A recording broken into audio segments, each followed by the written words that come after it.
And welcome to the X Zone, everyone. I am Rob McConnell, and for the next hour, I'm your host and your guide as together we'll cross the time-space continuum to this place that I call the X Zone with a very special guest this hour.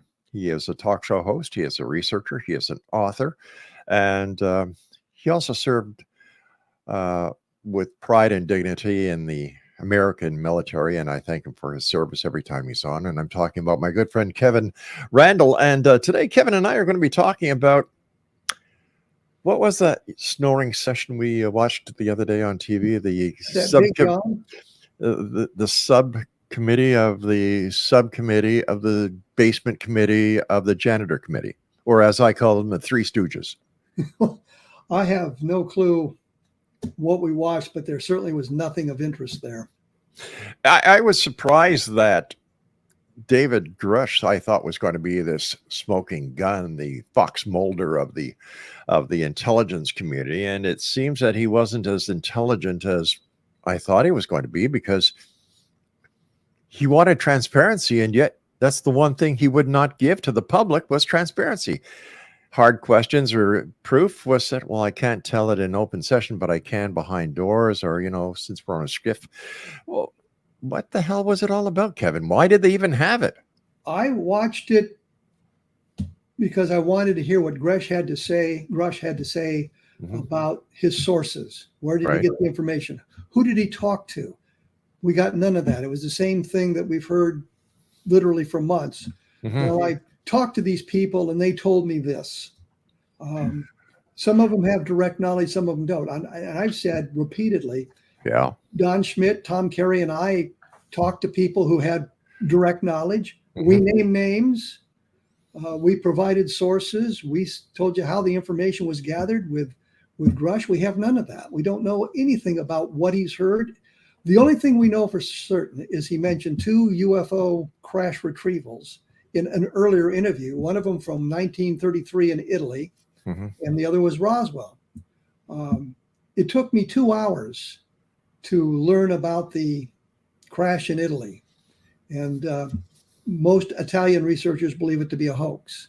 I'm thinking if Grush is on the inside, he should have known that, because it didn't take me long to find that information. Of course, I'm in contact with people in the UFO field around the world, and he apparently is talking to people in the hallways of the Pentagon. It was funny. He said he told lawmakers that he was informed of a multi-decade UAP crash retrieval and reverse engineering program. So he's got no firsthand experience. None whatsoever. So I wonder if he plays cards with Bob Lazar and the rest of the wannabe crew and came up with all this crap. I think what's happened here is, of course, is my opinion, but I think what's happened here is in the course of his duties in the Pentagon, he heard some stories and believed them to be true, and didn't have a way of vetting them or didn't know who to contact, and he started talking about it. And now he's on the national stage, and it seems clear to me he doesn't have a good grounding, to use that term, grounding, in the UFO field. It was funny to listen to the what was his name? Not the chairman, but Burchett. Tim Burchett, the rep from Tennessee. Right, who was saying that he was he was a UFO enthusiast. He got his first book at 10 years old, and how he basically showed that this inquiry was going to be tilted. And then he brought in the fact of his church, and George Knapp was there, and it was a circus, if anything. Well, we had 3 witnesses. They didn't say anything that we hadn't heard them say in the past. There was nothing really new involved there. No real evidence was presented. Yeah. The 2 pilots at least could talk about firsthand experiences, seeing something strange. And what Fravor, I thought was interesting, mentioned that when he saw the Tic Tac, it was on radar, but not on his aircraft, but on another aircraft, and radars in the fleet had picked it up. So there is some kind of a second chain of evidence, at least with his sighting, of something anomalous there that's maybe some sort of a glitch in the electronics as they just updated the electronics and things like that. I don't know that much about it, but they talked about how all pilots are just starting to come forward. And I'm thinking, gee whiz, I've talked to any number of pilots. I did a book about the Washington National sightings in 1942. And in the course of that book, I actually quoted some of the pilots who were involved in intercepts over Washington, D.C. in July of 1952. So it's just, there's just nothing new there that I had not heard before. Something that Graves said that grabbed my attention, Kevin, was if UAP are foreign drones, it is an urgent national security problem. If it is something else, it is an issue for science. Certainly, if it's foreign drones, it's national security. But if it's something else, it's also national security. We can't have these foreign craft operating in our airspace. Right. You can look at it from the point of view of it's a hazard to aerial navigation because we don't know how they're controlled and who's controlling them or anything like that. And secondly, they could be spying on us, like the Chinese balloon that the president finally decided to shoot down after it had an opportunity to cross the entire United States. So yeah, there's a national security issue there that needs to be resolved.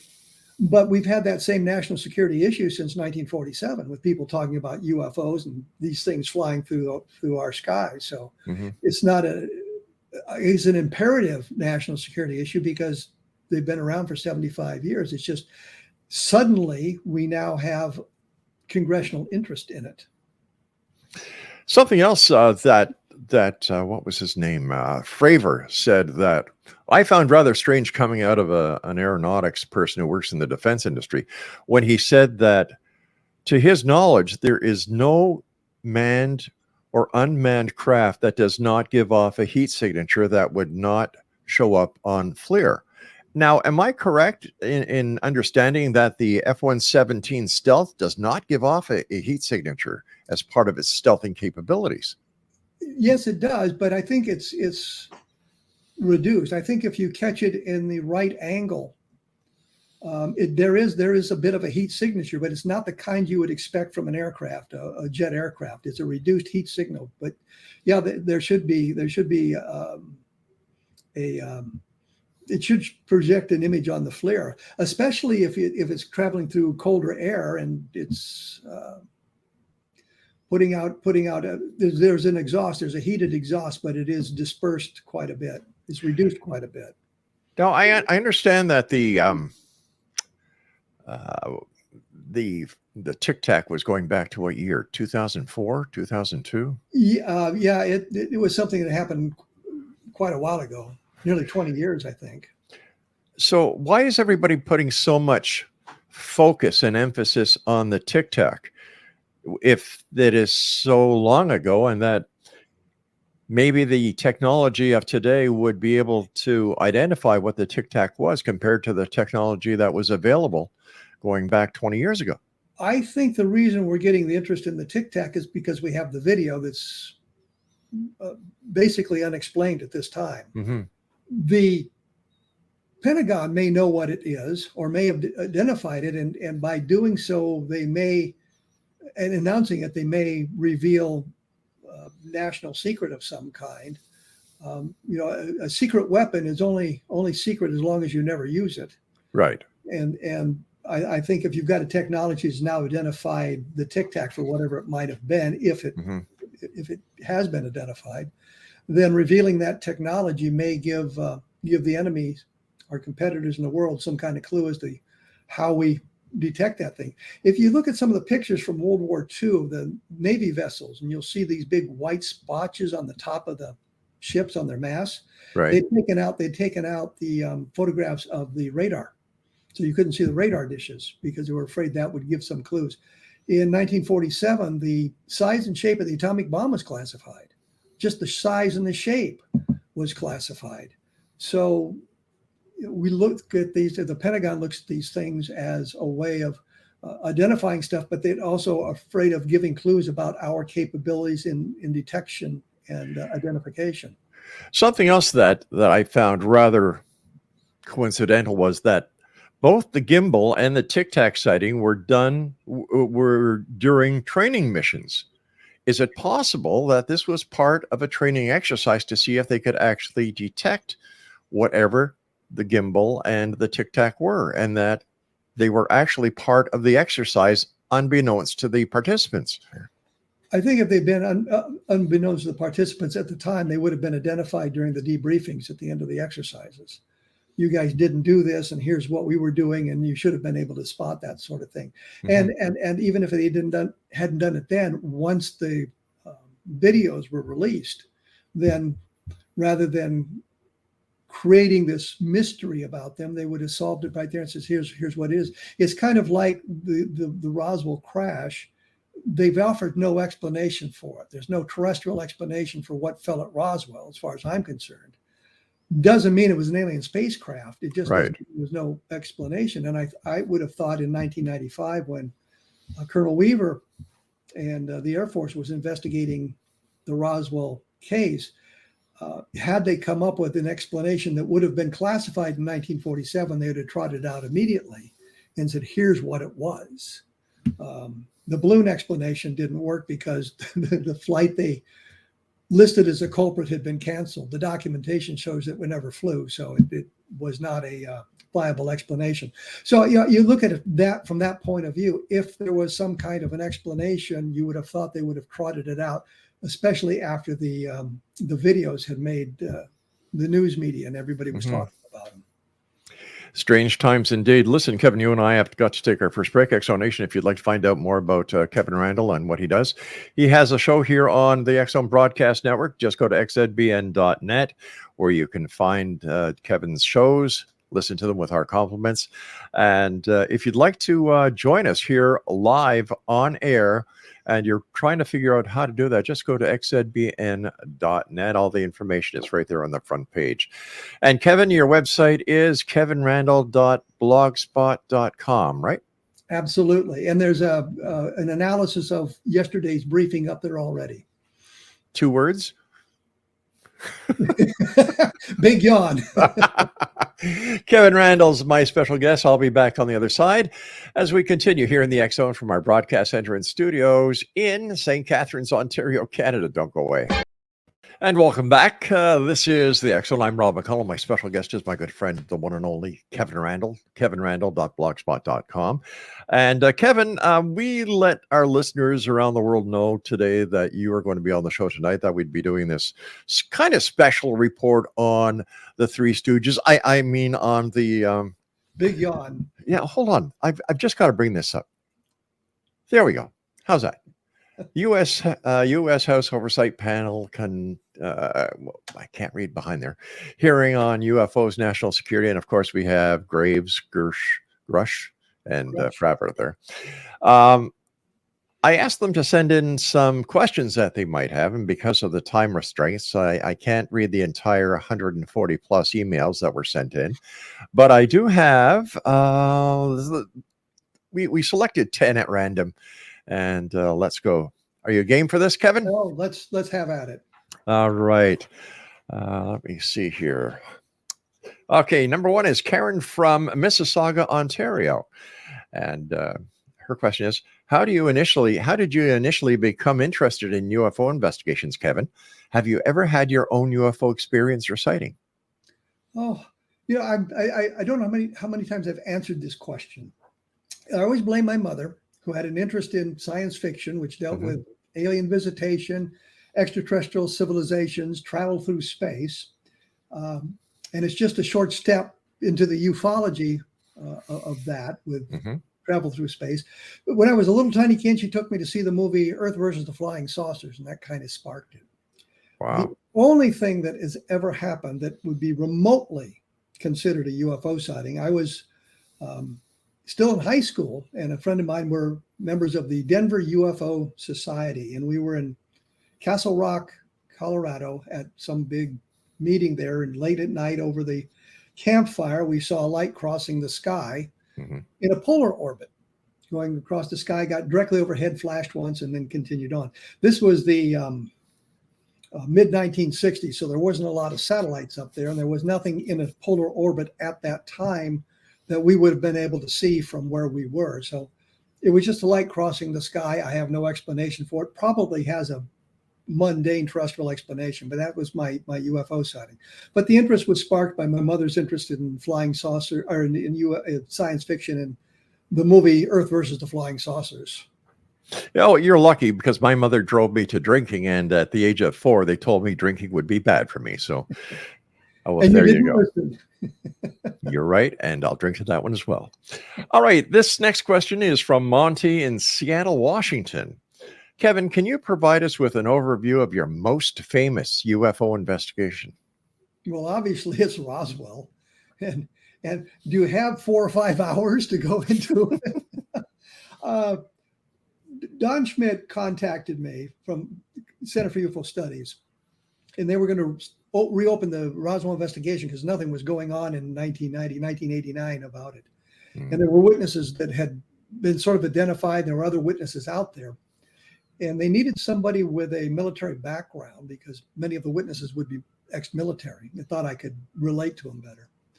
So we went to Roswell to take a look at that case, believing that we would find the mundane terrestrial explanation. And it looked like that was the way it was going to go until we met Bill Brazel, who is the son of the man that took the wreckage into Roswell. And he talked about what he had seen and what he had done. And that kind of turned the thing around for us. And we thought, well, we've got to come back. And from that, it kind of exploded. I lean toward the extraterrestrial in this because I have no terrestrial explanation. Every member of Colonel Blanchard's staff, Colonel Blanchard being the commanding officer in Roswell at the time, that we could talk to told us it was extraterrestrial or something like that, with a single exception. I just met with Tim Saunders, whose father was the adjutant in Roswell in 1947. And I have some documentation, letters from the family from the mid-1990s, talking about how their father had mentioned to him that he didn't really want to talk about this because of threats directed toward him and the family. So we do have limited documentation. The reason I mentioned the names there is because in this panel that was held yesterday, we had a lot of discussion of these sorts of things, but no names and no sources. So I wanted to make it clear that we have names, we drop names, we have some documentation. I guess the solution to the Roswell case is I have no solution. If that's sufficient to take you to the extraterrestrial, that's fine for you. I would like something a little bit more concrete to that, and I will say, but I have no terrestrial explanation. Okay. We're going to go to Australia now. Richard from Perth, Australia. And his question is, hi, Kevin. What are some of the key findings or evidence that you have uncovered during your UFO investigations?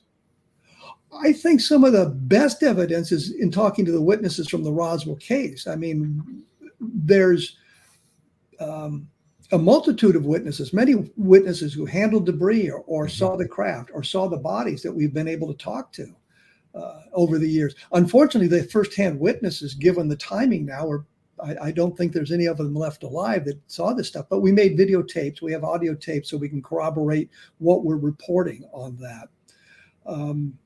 But I think looking at at that case, it's the witness testimony, especially from the high-ranking officers and the senior NCOs in Roswell at the time, men who had no earthly reason to lie about these things. Talking to finding some limited documentation, we just came up with a letter that is kind of interesting.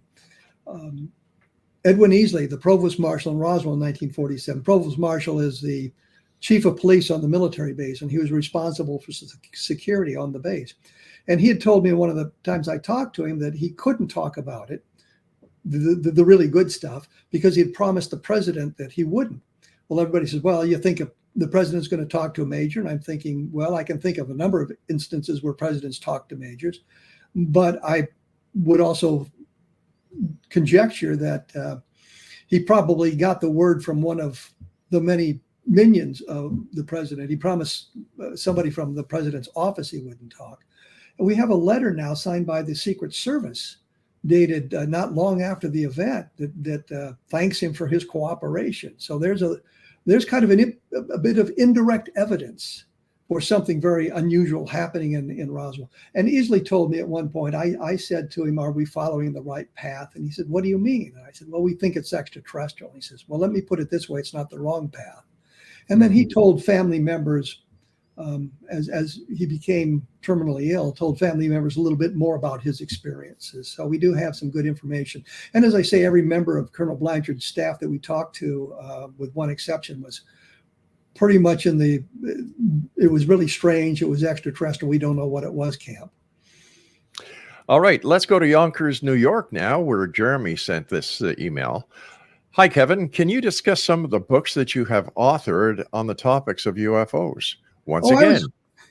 I was hoping you would like to hear about the Vietnam Ground Zero books that I've authored. Well, let's hear about them as well. Or some of the science fiction novels I've written, which, of course, now condemns me in some of the UFO field. Well, Randle, he writes science fiction. You have to be careful there. I think I've written 37 books on UFOs. I actually made a count the other day. Brad Steiger and I used to argue about who wrote the most UFO books. He thought it was me, and I thought it was him.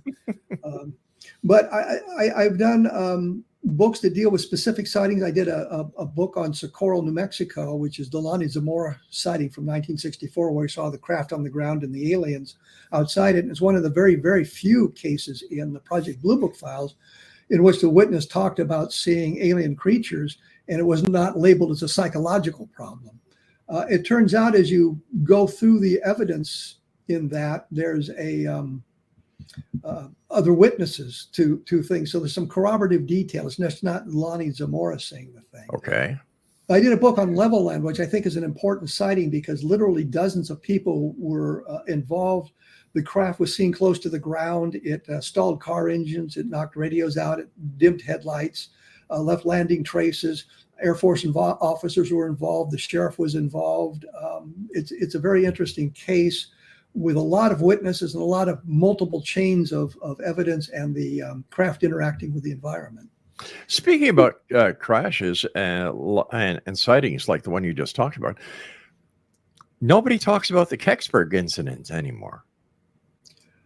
I think that's pretty well explained as bolide, a very bright meteor. And I hesitate to say that because I know Stan Gordon, and he's kind of a friend of mine.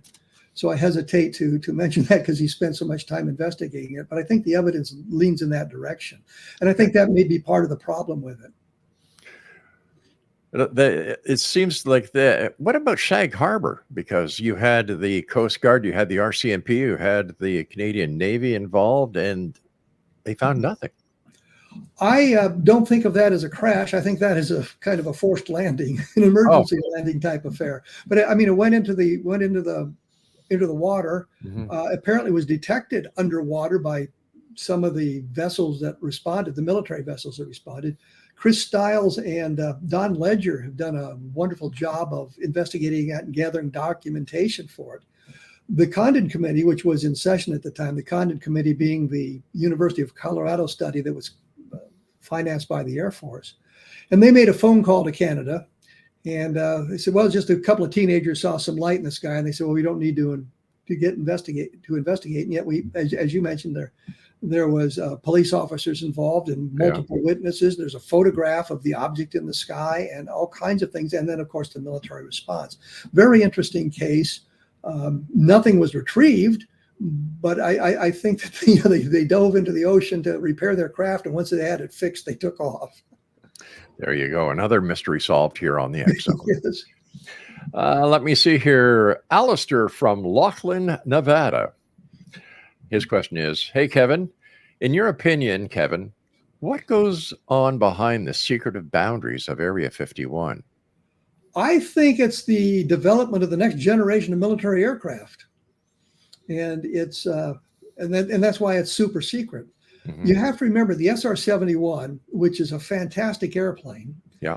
And if the Soviets or the Russians now got into a tail chase to intercept the SR-71 and fired missiles at it, the SR-71 could outrun the missiles. This is 1950s technology that we're talking about here. What do they have now that we don't know? anything about. What is the next generation of fighter craft or reconnaissance craft or whatever?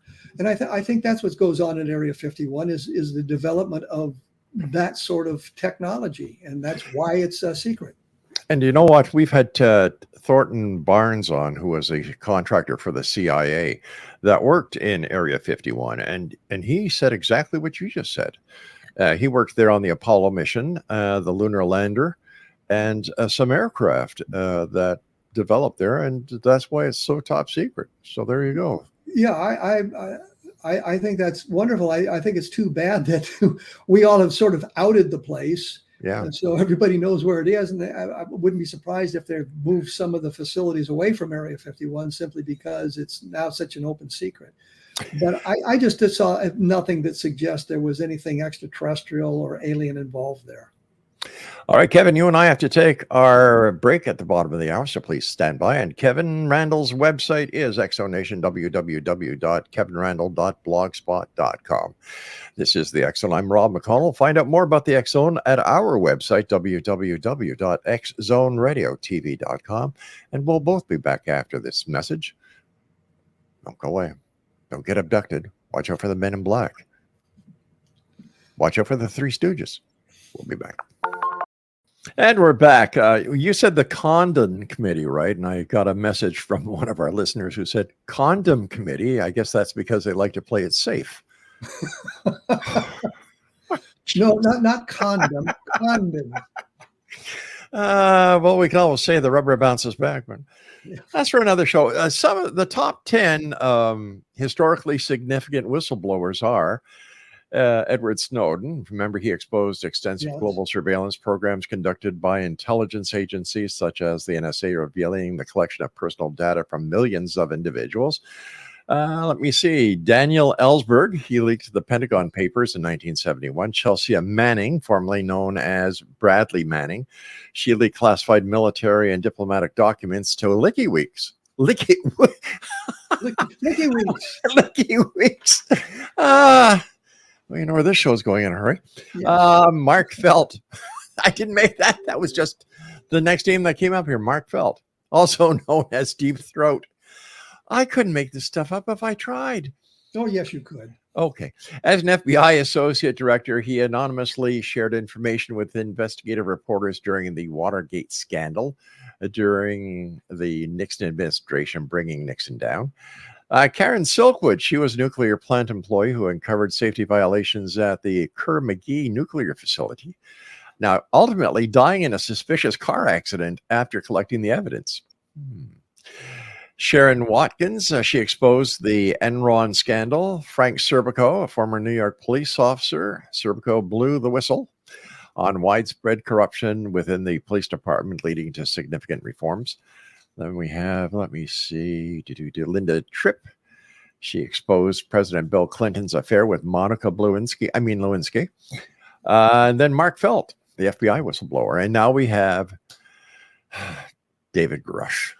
Well, there's a difference. There's a difference. Grush has presented nothing other than his tales. All those you mentioned had documentation, had witnesses, had evidence. And without that, they may have been ignored. But Grush has nothing. He has not provided the witnesses. He has not provided documentation. He has not provided the cases that he's interested in. He talks about 12 crash retrievals. He won't identify what they are other than the two that I mentioned earlier. Yeah.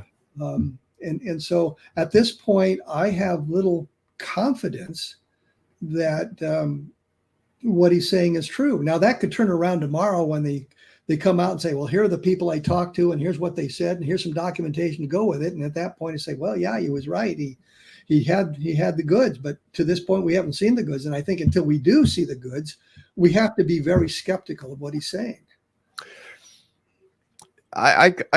Then why all the hype about this guy? You know, if not for News Nation, he'd still be thumping the road because no one would give him the time of day. I wonder about that myself, but if you remember back in 1997, just prior to the big 50th anniversary of the Roswell case, Philip Corso published a book the day after Roswell, Right. about his alleged experiences and his inside knowledge. And it got all the hype. And I mean, it still does very well on Amazon, and he's got all these positive reviews. And I'm thinking, but there's nothing in the book that he didn't get from the research that Don and I had done, or gotten off the internet, or gotten from somewhere else. There was nothing that he said in that book that we didn't already know, and probably provided to him indirectly. And he was caught in numerous confabulations, to be kind about it. He said at one point at a news conference in Roswell, and I was sitting right in the room, he said, when I was the base commander over at White Sands Missile Range, well, he was never the base commander at White Sands Missile Range, because the base commanders historically were general officers. He retired as a lieutenant colonel. Even the front of it cover his book said colonel. He wasn't a colonel. He was a lieutenant colonel. I have a great deal of respect for lieutenant colonel myself personally, but it's just the gods seem to reach down and touch people and on the shoulders, and they bubble to the surface. A spokeswoman for AARO said in a statement that that the office has not discovered any verifiable information to substantiate claims that any programs regarding the possession or reverse engineering of extraterrestrial materials have existed in the past or exist currently. She also said the department is committed to timely and thorough reporting to Congress. Who do you believe? Well, I don't believe the part about timely and thorough reporting to Congress, but that's a whole nother argument. But I don't really believe the statement either. I think that there's a lot of information that they have not released, and I think it falls under the purview of national security, or at least they wrap it in that mantle. Right. As I say, I've talked to an awful lot of people, military people. People have no earthly reason to lie about these things. They're not looking to get on the stage. They're not looking to blow the whistle. They're not looking to make money off the deal. They're just sharing information with me or some of my colleagues about UFOs that make you question what the government is saying. The other thing is, when she makes a statement like that about AARO, that's how we pronounce the acronym now, AARO, that statement may be true, that they have not found any evidence, which doesn't mean it doesn't exist, just means they haven't found it. And that's sort of a different kettle of fish. I'm aware of situations where people would deny something, say, well, I know nothing about that, and it's because they knew nothing about it, but the situation was real. In my involvement with intelligence functions. And that's the other thing. If I get information, I learn stuff from a classified source, and yet somebody approaches me from outside the news media, for example, and asks me questions about it because they've got it from their sources, I can't verify that information. I have to lie about it because I got it from classified sources, and it made no difference whether or not that information was public knowledge. If I said, yes, it's true, then suddenly they've got someone with credentials verifying that information. I got a call when I was at Richards Gebaur Air Force Base, which was south of Kansas City. I got a call one day from a reporter for the Kansas City Star. And he was just looking for an intelligence officer to talk to, and somehow the call got directed to me. And he was telling me about this thing and says, well, can you tell me about it? And I said, no, I haven't heard a thing about that. I don't know what you're talking about, which was a blatant lie. I knew all about it, but I had read the classified documents, so I couldn't verify it. So that was what I had to, if I said, well, I can neither confirm nor deny it, then that is in essence kind of confirming it. So I just said, no, I don't know what you're talking about. And he was, well, you're not a very good intelligence officer, are you? And I'm thinking, yeah, I'm really good. I got you fooled, don't I? Something else that caught my attention yesterday, not directly said or quoted during the subcommittee, but a bipartisan group of senators led by Majority Leader Chuck Schumer introduced an amendment to the annual defense spending bill currently making its way through Congress. The measure, modeled off legislation aimed at revealing government's records about the assassination of President John F. Kennedy, would require executive branch agencies to hand over UAP records to a review board. So is Schumer saying that there's a connection between the assassination of President Kennedy and the UAPs? No, what he was saying in that was there was a 94-page document that the Senate created back years ago where they were trying to pass legislation that would require the release of documents about the Kennedy assassination. And what Schumer had done was he modeled his request for information about the UFOs on that document. And in fact, I did an analysis of that on my blog, and the line I used in that, and we all know how well that worked out. So the model probably wasn't the best, but it always falls back to national security. And it also said, I think it also said that President Biden would have oversight on this, and he could change the committee's recommendations or what they were releasing. He could either require more data to be released or required some of it to be withdrawn. So it wasn't in the public arena. So it sounds interesting. It sounds like it's going to be fun. It's going to be helpful. But I think, look back at how well that sort of legislation worked in the Kennedy assassination. It didn't work really at all. I guess they released some 4,000 documents in the Kennedy assassination, but there's an awful lot of information that was not released at that time. And it will be in the same boat with the UFOs. I refuse to call them UAPs, by the way. In your opinion, do members of Congress actually need access to classified documents? I think there's maybe an overabundance of sharing with the Congress because they tend to leak stuff an awful lot that they maybe shouldn't. Mm-hmm. That can be beneficial to our competitors in the world. But there's also they have a responsibility for oversight and keeping some restraints on what the other aspects of the government do. We don't want to turn the United States into a police state, although I guess the Patriot Act has sort of done that.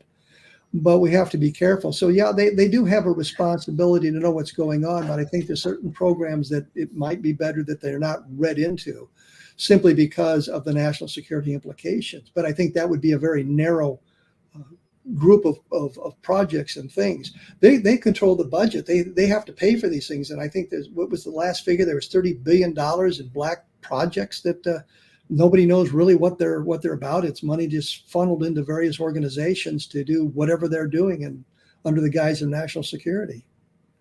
Kevin, you and I have to take our final break. Exonation. To find out more about Kevin, read his blog at www.kevinrandle.blogspot.com.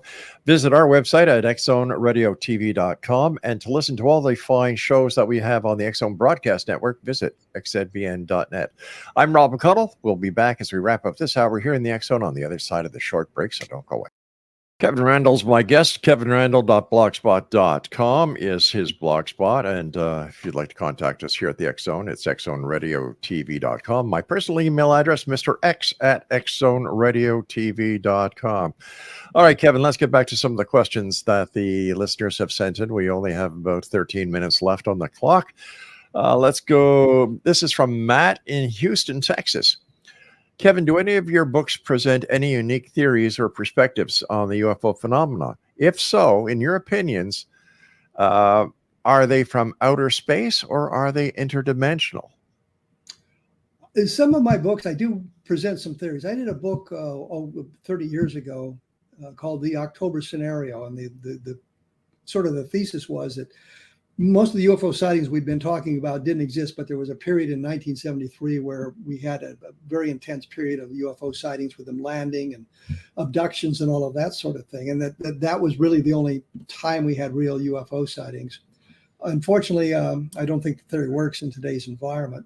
Another theory I came up with, and some people thought I was serious, I said that the crash in Roswell they did on purpose because the best or the easiest or the greatest non-threatening way to announce their presence to the world is in a crash flying saucer with dead aliens because they're non-threatening that way. And some people thought I was serious about that. I just thought it was kind of an interesting, fun little theory, but I didn't subscribe to it. I do not really subscribe to the interdimensional, although it's certainly possible, and I think the possibility is very, very remote. I don't really subscribe to the time travel idea. although I like that idea because it's a lot of fun to do, and I've done some science fiction books about time travel that were fun to do. I lean toward the extraterrestrial because that seems to be where the evidence leads, but we don't get to the end of the road.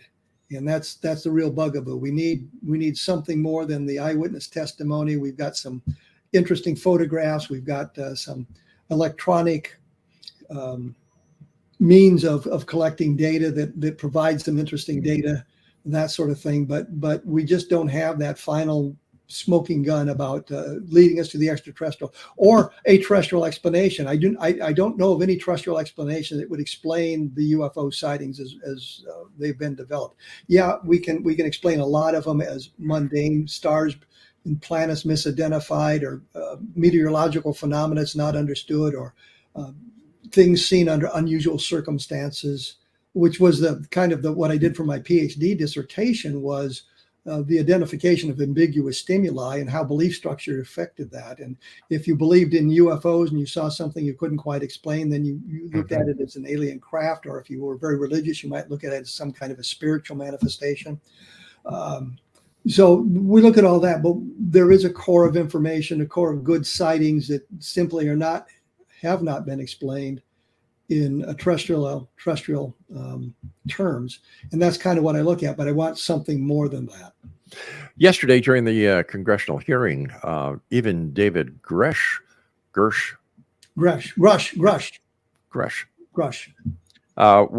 made a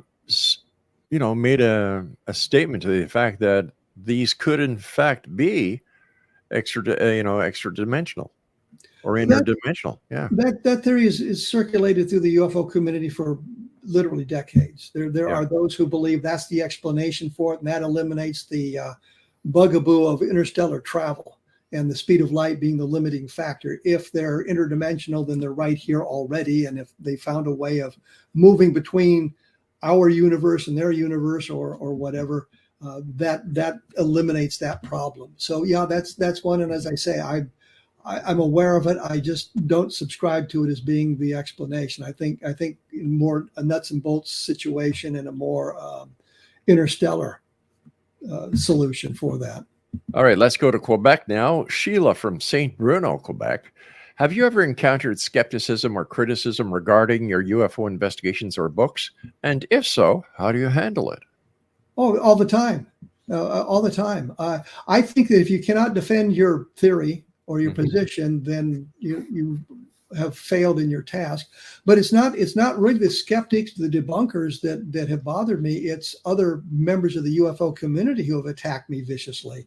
And I mentioned kind of jokingly talking about my science fiction novels. A number of the prominent members of the UFO community says, well, you have to watch out for Randle because he writes science fiction. And that's apparently the only day job that disqualifies you from being a UFO researcher is if you write science fiction. And then you can look at other UFO researchers who have written science fiction books, but you can also look at a number of the most prominent scientists, and they've written science fiction books. So I don't see it as a qualifying factor. But yes, I've been attacked quite a bit from that point of view. All right. And let me see. Let's go to the U.S. Virgin Islands now. Patricia, who lives in St. Thomas. Hi, Kevin. Could you discuss any significant discoveries or breakthroughs that you yourself have made in UFO research? I think one of the most important discoveries was bringing the Roswell case to the forefront. Yeah, there was others who talked about it, but I think it was Don Schmidt and I who, when we wrote the UFO crash at Roswell, started the whole kind of march toward to the Roswell case, and others came in, and it was some of the things that we had discovered about talking to the witnesses there and providing that information that broke through. I think one of the most significant discoveries is in the Levelland case, in that book Levelland. In looking through the documentation, I found notes that the sheriff had gone out to look for the UFO that night. The Air Force wrote it off. He saw a streak of light in the distance, but before the Air Force got involved in the investigation, he had told a number of reporters, and later confirmed it to other UFO investigators years later, that he had seen an oval-shaped object that was bright red. The next day, he took his car into the mechanic, to see if there's anything wrong with it. And that tells me that he got close enough to the UFO that it stalled his car. And this is significant for this reason. The sheriff was in one car. Behind him was a car with state police, the Texas Department of Public Safety. And in the car behind that were officers from Reese Air Force Base. So if the sheriff got close enough to see the UFO and it stalled his car, the Air Force officers did as well. And so now we not only have the sheriff talking about this sort of thing, we now have the possibility of Air Force officers being involved in the investigation. I think that's a very significant thing to have found. I agree. And finally, Bertrand from Tulsa, Oklahoma. Hi, Kevin. Do you believe that your books and research have influenced the UFO community and the general public's perception of UFOs and ETs? And if so, how? I think the first book, UFO Crash at Roswell, when Don and I began that investigation, nobody was really talking about the Roswell case. Stan Friedman was off on his horse chasing the MJ-12 documents, as was Bill Moore. Other researchers were looking at that, but Roswell had sort of faded away after the publication of the book in 1980, in the Roswell incident. We kind of focused our attention on Roswell, and we did a couple of books on that. And I think that caused an explosion in the interest in the case. And it eventually, I think, resulted in the Air Force becoming interested enough in the case to reinvestigate it, even though we don't do UFO investigations, and yet we have them looking into some of that information about the Roswell case. So I think that was one of the influences that was very positive. And I think some of the other work that we've done, looking at it from a somewhat of a skeptical point of view, but what we attempt to do is present the evidence as best we can with the sources and the information so you can understand how we came to our specific conclusions. And I think that's influenced a number of people and a number of activities as well, looking at it from a logical point of view and not getting deep into the woo-woo, but looking at here is the best cases that we can with multiple witnesses and multiple chains of evidence and that sort of thing. I'd like to thank all our listeners and our viewers for sending in these questions. Before we go, Kevin, we've got about 4 minutes. Craig was just telling me. The books, the Vietnam book you've written, or the war series, tell us about those. Well, back in the 1980s, Bob Cornett and I were going to science fiction. We want to be science fiction writers. We're going to science fiction conventions to meet. The editors attend science fiction conventions. We thought if the editors knew who we were, they might be more inclined to give us a break. And we met an agent there who signed us up. And she called me one day and wanted to know if I could write books about the Green Berets in Vietnam. And I said, of course. You know, if she'd asked, can you write books about nurses in hospitals? I would have said, yeah, of course. But she had sold a publisher on the idea of a series of books about the Vietnam War. And so Bob Cornett and I sat down and developed a series called Vietnam Ground Zero. And the books were published, I think there's 32 of them that were published up until the early 1990s. And then they went out of print, and just recently, the last couple of years, English publishers reissued the books, and they're doing very well. The Vietnam Ground Zero series by Eric Helm, by the way. And I've since written 2 additional books for that series, new books that one of them's coming out soon, and the other one is due to the publisher in just a couple of months. So I did that, and at the same time, I was doing, other publishers had contacted me to do other books that related to UFOs. I did a series on the Navy SEALs. I did a series called Wings Over Nam, which has just been reissued as well. So, and it's based on my experiences. One of the reviews, and this is the thing that annoys me, the reviewers for Amazon, they don't have to have any credentials. And some guy wrote in and said I had confused the left seat, right seat in the helicopter. And he was very annoyed about that and wondered about my expertise. And the point was, the helicopter is designed with the pilot in command, the captain, sitting in the right seat and the co-pilot in the left seat, which is opposite of the way it is in the airplanes. Right. Yet, but in Vietnam, in our units, the units I was associated with, the aircraft commander sat in the left seat because the vision was better outside of the aircraft in that seat. So I didn't confuse it. I knew what I was talking about. It was just we didn't use the conventional aircraft commander in the right seat. The aircraft commander sat in the left seat. And that kind of annoyed me because he was making like I didn't know what I was talking about. And of course I did, because I'd been an aircraft commander in Vietnam. So I knew what I was talking about. But the book is a lot of the books are based on my experience. And I got a letter from one of the members of one of the units I was in a number of years ago. Sent to the publisher, and he forwarded it to me. And he said, one of the writers of Eric Helm. Well, Eric Helm was in Vietnam because he recognized the description of the base at Cu Chi. I knew what it looked like, and I could describe it accurately. So the books have that kind of, I guess, non-fictional aspect to it. Of course, they're all fictional accounts, but there's a lot of information that was drawn on my experiences in Vietnam. And I think And all your books are available on your website at kevinrandle.blogspot.com. And certainly at Amazon and other platforms. Kevin, as usual, time goes by so fast when you're with me, my friend. I want to thank you so much for taking time out of your day to join us here on the X Zone. And I understand that yesterday during the committee hearing, you got a couple of hours sleep, so I'm happy for you for that as well. Kevin, let's do this again, my friend. Take care of yourself. You're always in our thoughts and our prayers, Kevin. And once again, thank you for your service. Well, thank you, Rob. I appreciate the kind words, and I appreciate the opportunity to speak with you. You take care, my good friend, and we'll look forward to seeing you again in a short matter of time. Well, you know where I live, unfortunately. But I've stopped sending the pizzas like you asked me. Kevin Randle, take care, good friend. Thank you.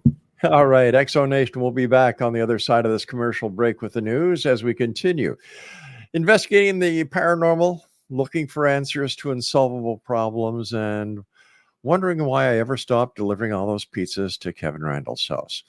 I'm Rob McConnell. We'll be back. Don't go away.